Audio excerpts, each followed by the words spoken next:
Assalamualaikum warahmatullahi wabarakatuh. Alhamdulillahirabbil alamin. Allahumma shalli ala sayyidina Muhammad wa ala alihi wa ashabihi ajmain, amma ba'du. Berjumpa lagi dalam pembelajaran pendidikan agama Islam untuk materi fikih waris bagian ketiga. Mari kita mulai dengan sama-sama baca basmalah. Bismillahirrahmanirrahim. Anak-anakku sekalian, pada pembelajaran bagian ketiga ini kita akan membahas tentang ahli waris dan bagiannya. Seperti apa pembahasannya? Mari kita ikuti, mari kita simak penjelasan tentang ahli waris dan bagiannya. Nah, anak-anakku sekalian, pada pembahasan ini kalian akan belajar tentang ahli waris berdasarkan pengelompokannya ya. Ada di kelompok-kelompokkan ahli waris itu berdasarkan yang pertama jenis kelaminnya, yang kedua berdasarkan perolehan harta. Nah, untuk yang pertama berdasarkan jenis kelamin tentu ada kelompok ahli waris laki-laki, ada kelompok ahli waris perempuan. Dari kelompok laki-laki ada 15 orang, dari kelompok perempuan ada 10 orang. Lalu berdasarkan perolehan harta, ahli waris dikelompokkan menjadi dua bagian, yaitu ashabul furud, atau sebagian ulama menyebut dengan zawil furud. Saya ulangi, ashabul furud atau zawil furud. Lalu yang kelompok kedua adalah asobah. Nah, nanti ashabul furud itu adalah ahli waris yang perolehan bagiannya itu sudah ditentukan oleh Allah dalam Al-Quran. Ada yang 2/3, ada yang 1/3, ada yang 1/6, ada setengah, 1/4, dan 1/8. Anak-anakku sekalian, kita lanjutkan perdalam lagi pembahasan tentang ahli waris berdasarkan jenis kelamin. 15 orang dari kelompok laki-laki. Yang pertama adalah anak laki-laki, yang kedua anak laki-laki dari anak laki-laki, artinya inilah cucu laki-laki ya, cucu laki-laki tapi dari anak laki-laki atau dari garis laki-laki. Yang ketiga ayah, yang keempat kakek dari pihak ayah, yang kelima saudara laki-laki seibu seayah, 6 saudara laki-laki seayah, 7 saudara laki-laki seibu seayah, 8 anak laki-laki dari saudara laki-laki yang seibu seayah, 9 anak laki-laki dari saudara laki-laki yang seayah, 10 saudara laki-laki ayah yang seibu seayah, 11 saudara laki-laki ayah yang seayah saja, 12 anak laki-laki saudara ayah yang laki-laki yang seibu seayah. Ini dalam bahasa kita hari-hari ini saudara sepupu ya. Begitu juga nomor 13 anak laki saudara ayah yang laki-laki yang seayah. Ini juga sama saudara sepupu sekali. Bedanya dengan nomor 12 adalah dia ini saudaranya ayah yang seayah. Yang 14 adalah suami, dan yang ke-15 laki-laki yang memerdekakannya. Nah, bagaimana kalau 15 orang ini semuanya ada, apakah semuanya mendapatkan harta warisan? Tentu yang mendapat harta warisan itu adalah orang yang paling dekat. Karenanya hanya ada 3 orang saja yang mendapatkan harta warisan. Yang pertama adalah ayah, anak laki-laki, dan suami. Jadi dari 15 hanya ada 3 orang yang mendapatkan ya. Ketika ada 3 ini maka yang lainnya tidak mendapatkan. Sedangkan dari pihak perempuan, dari kelompok perempuan ada 10 ya. Ada 10 orang. Yang pertama anak perempuan. Yang kedua anak perempuan dari anak laki-laki. Ingat, ini adalah anak perempuan dari anak laki-laki. Ya Bu, artinya ini cucu perempuan tapi dari garis laki-laki.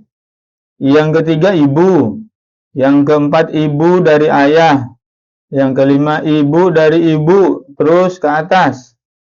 Kemudian yang keenam saudara perempuan yang seibu seayah, yang ketujuh saudara perempuan yang seayah, yang kedelapan saudara perempuan yang seibu, yang kesembilan istri, dan yang kesepuluh adalah perempuan yang memerdekakannya. Nah, kalau dari 10 orang ini semua ada atau sebagian besarnya ada, maka yang memperoleh, yang mewarisi dari mereka ini hanya 5, yaitu istri, anak perempuan dari anak laki-laki, ibu, dan saudara perempuan yang seibu seayah. Anak sekalian, nah terakhir ini, jika dari kelompok laki-laki yang 15 dan kelompok perempuan yang 10 semuanya ada atau sebagian besarnya ada, maka yang pasti mendapatkan hanya salah seorang dari suami atau istri, kemudian ibu, lalu ayah, lalu anak laki-laki, dan anak perempuan. Nah, 5 orang ini adalah disebut sebagai ahli waris utama. Ini kalau mau dibilang ring, ini adalah ahli waris ring 1. Ini pasti dapatnya. Sementara yang lainnya, ketika ada yang 5, apalagi ada yang nomor 4 dan nomor 5 ini, maka yang lainnya bisa tertutup ya, artinya tidak mendapatkan bagian. Baik, anak sekalian, kita lanjut ke pembagian ahli waris berdasarkan perolehan harta. Yang pertama adalah ashabul furud.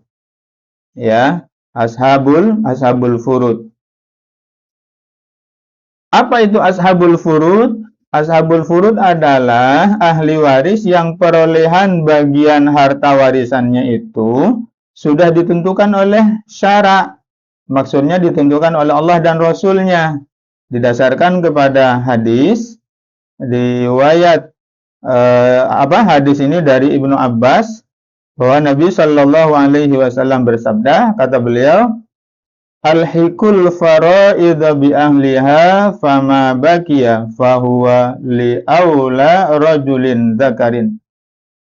Berikan bagian-bagian yang pasti kepada ahli waris yang berhak, sesudah itu sisanya diutamakan untuk laki-laki. Maksudnya di sini adalah untuk ashabah. Hadis riwayat Bukhari. Nah, demikian juga di dalam hadis yang lain disebutkan bahwa ashabul furud itu ditentukan oleh Allah berdasarkan kitabullah, lalu sisanya untuk laki-laki, artinya untuk asobah ya. Baik, ashabul furud itu dibagi ke dalam 2 kelompok lagi. Ada ashabul furud jenis pertama, ada ashabul furud jenis kedua. Yang jenis pertama itu adalah yang mendapatkan setengah, seperempat, dan seperdelapan. Karena ini satu jenis ya. Lalu jenis yang kedua adalah ahli waris yang perolehannya 2/3, sepertiga, dan seperenam. Ini kenapa dikatakan satu jenis? Jenis pertama misalnya setengah ya, separuh dari setengah itu kan seperempat, separuh dari seperempat itu kan seperdelapan, atau dengan kata lain 2 kali dari seperdelapan itu kan seperempat, dan 2 kalinya seperempat itu adalah setengah. Makanya dikatakan jenis pertama ini ya, satu jenis ini. Begitu juga yang kedua ya, 2/3 ya, separuhnya adalah sepertiga. Separuh dari pertiga itu adalah seperenam. Begitulah para ulama mengelompokkan ashabul furud itu pada dua jenis. Ada jenis pertama dan jenis kedua. Nah, sekalian, di dalam Al-Quran disebutkan tentang siapa-siapa yang memperoleh setengah. Yang pertama adalah suami.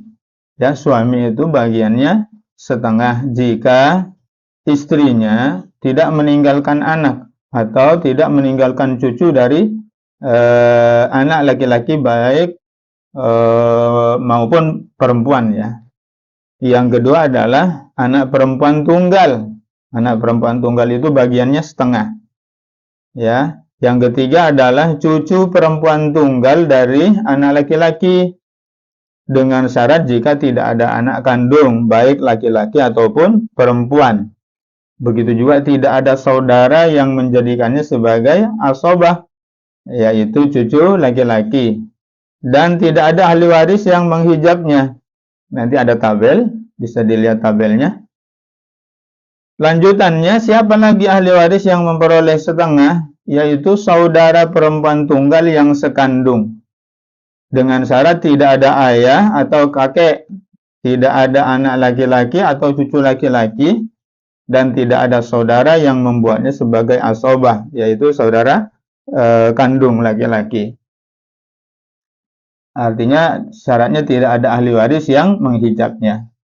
Lalu yang kelima adalah saudara perempuan tunggal yang seayah. Dengan syarat tidak ada ahli waris lain yang mengasobahkannya, yaitu saudara laki-laki seayah, anak perempuan, cucu atau cucu perempuan dari anak laki-laki, dan yang paling pokok syaratnya adalah tidak ada ahli waris yang menghijabnya. Nah, itu yang mendapat setengah. Sekarang, yang mendapatkan seperempat. Siapa? Yang pertama adalah suami. Apabila istri yang meninggal dunia itu mempunyai anak, ya bagiannya dia seperempat. Kalau tadi setengah, kalau dia tidak punya anak, ya si istri yang meninggal itu. Kemudian siapa lagi yang memperoleh seperempat? Yaitu istri. Ya, apakah dia sendirian ataupun lebih, maka bagiannya adalah seperempat. Dengan catatan bila si pewaris atau suaminya yang meninggal dunia itu tidak meninggalkan anak atau cucu. Baik anak itu adalah anaknya sendiri atau anak istrinya yang lain. Baik. Sekarang siapa yang mendapatkan seperdelapan? Yang mendapatkan seperdelapan itu adalah istri, yaitu apakah dia sendirian atau lebih, dengan syarat apabila suaminya itu meninggalkan anak. Jadi kalau pernikahannya itu mempunyai anak, lalu suaminya meninggal dunia, maka bagiannya istri itu seperdelapan. Baik, kita lanjutkan. Siapa ahli waris yang bagiannya 2/3? Ahli waris yang bagiannya 2/3 itu adalah 2 orang anak perempuan atau lebih. Jadi bertiga bersaudara ya, dan perempuan semua. Lalu ayahnya meninggal dunia, maka bagiannya dia adalah 2/3. Bukan semuanya ya, bukan semuanya. Tapi 2/3 harta dari peninggalan ayahnya atau ibunya. Yang kedua adalah 2 orang cucu perempuan atau lebih dari anak laki-laki dengan syarat tidak ada anak kandung. Ya, dengan syarat tidak ada 2 atau lebih anak perempuan kandung dan tidak ada saudara yang membuatnya menjadikan dia sebagai asobah. Baik, masih lanjutan orang-orang yang memperoleh 2/3 yaitu 2 orang saudara perempuan atau lebih yang seibu seayah. Dengan syarat tidak ada anak laki-laki atau perempuan, atau tidak ada ayah atau kakek, tidak ada saudara kandung laki-laki, ya, dan tidak ada anak perempuan atau cucu perempuan dari anak laki-laki. Yang keempat, 2 orang saudara perempuan atau lebih yang seayah. Syaratnya tidak ada anak laki-laki atau perempuan, atau tidak ada ayah atau kakek, tidak ada saudara kandung laki-laki atau perempuan, dan tidak ada anak perempuan atau cucu perempuan dari anak laki-laki. Lalu, ahli waris yang bagiannya 1/3, yaitu ibu. Ingat, ibu bagiannya 1/3. bila si pewaris atau anaknya yang meninggal dunia itu tidak meninggalkan anak atau cucu, ya, cucu dari anak laki-laki, atau dua orang saudaranya lebih, ya, yang laki-laki maupun yang perempuan, yang sekandung, seayah atau seibu, seayah, ya. Kemudian yang kedua adalah dua orang saudara seibu atau lebih, baik laki-laki maupun perempuan. Syaratnya tidak ada induk atau keturunan. Maksudnya tidak ada ayah dan tidak ada anak, gitu ya. Tidak ada saudara laki-laki atau saudara perempuan sekandung atau seayah. Ya, terakhir adalah ahli waris yang bagiannya 1/6. Siapa itu? Ayah. Ayah, apabila mayat atau jenazah anaknya yang meninggal itu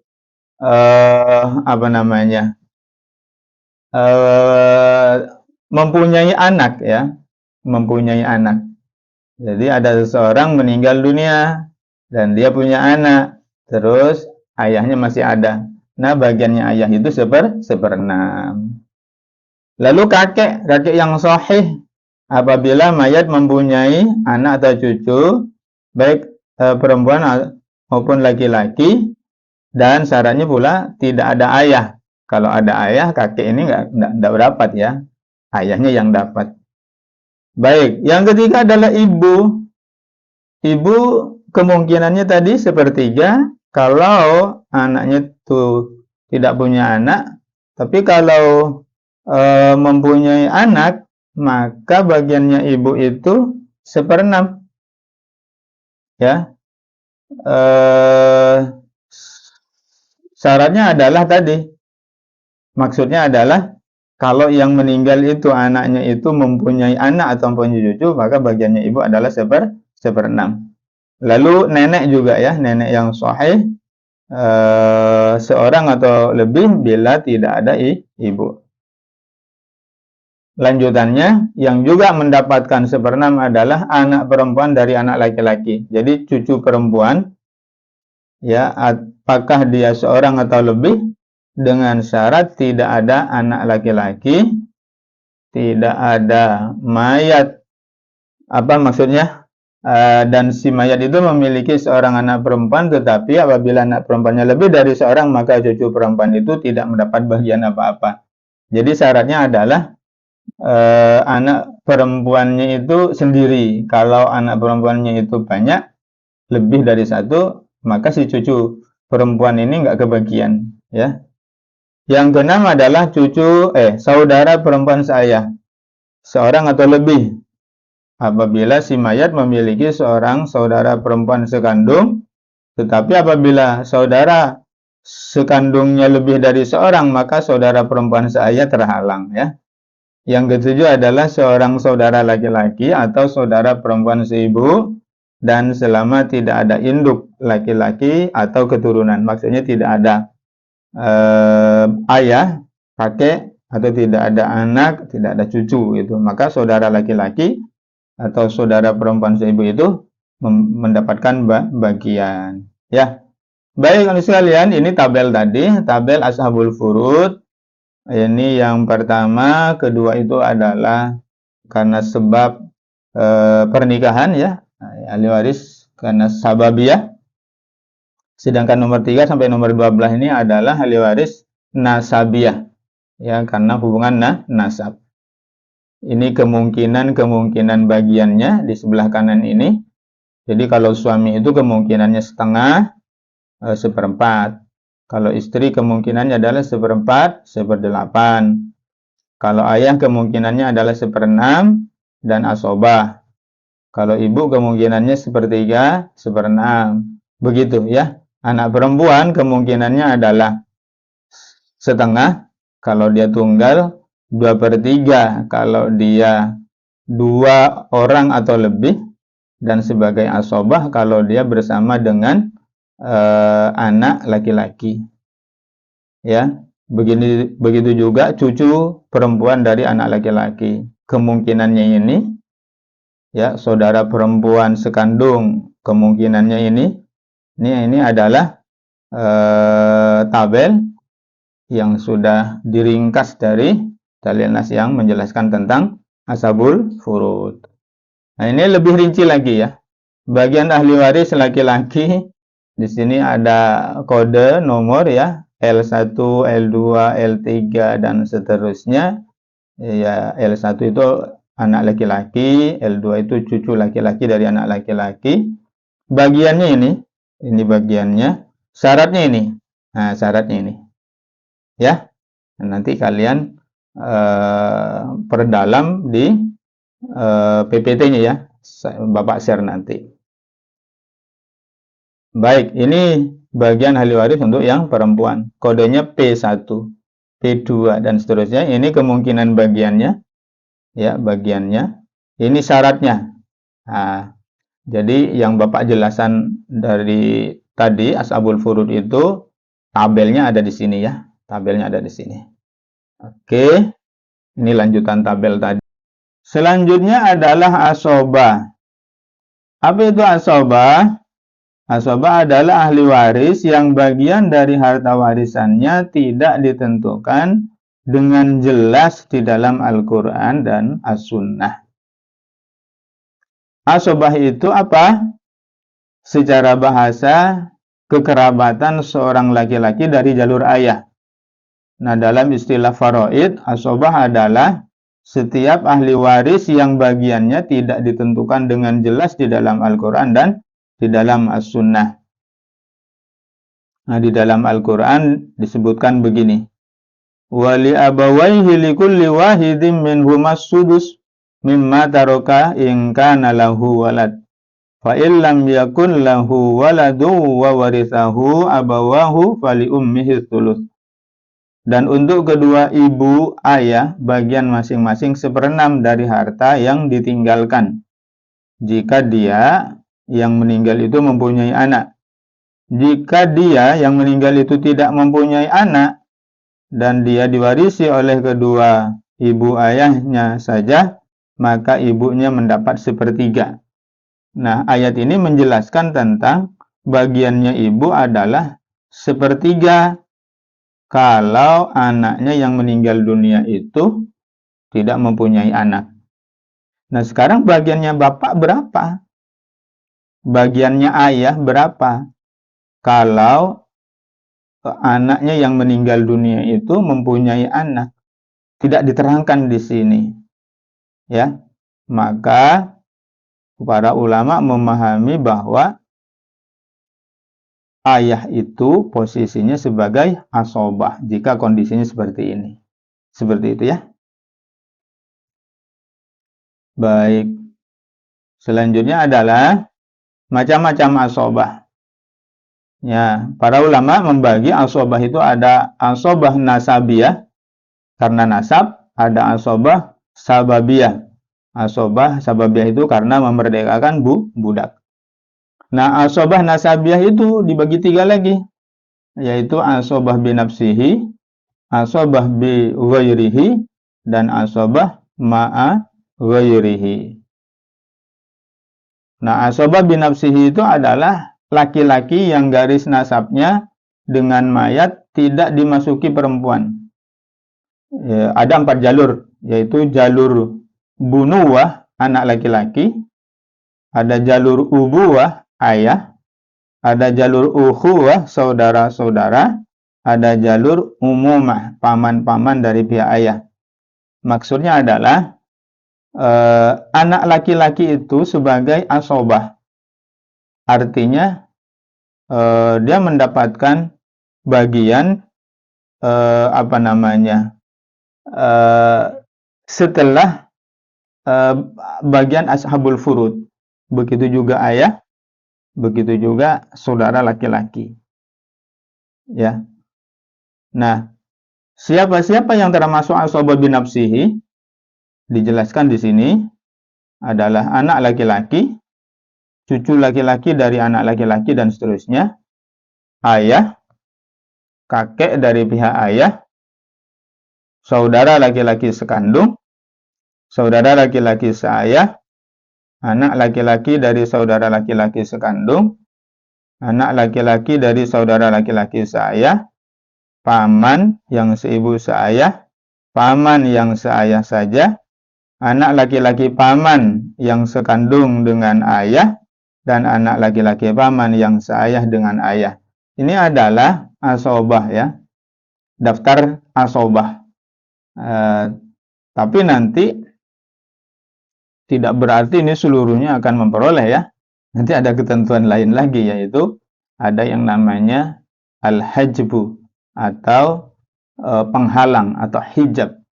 Ya, jadi nanti ada ahli waris walaupun dia termasuk asobah atau ashabul furud, tapi terhalang oleh ahli waris lain, yaitu ahli waris yang lebih dekat dengan jenazah. Hanya ahli waris yang paling dekat kekerabatannya atau paling dekat sebabnya dengan jenazah itulah yang memperoleh harta warisan. Yang lainnya akan tertutup gitu ya. Nah, yang kedua adalah asobah bighairihi. Asobah bighairihi adalah ahli waris yang menjadi asobah dengan sebab ditarik oleh ahli waris tertentu dari asobah binafsihi. Misalnya adalah anak perempuan dengan sebab adanya anak laki-laki.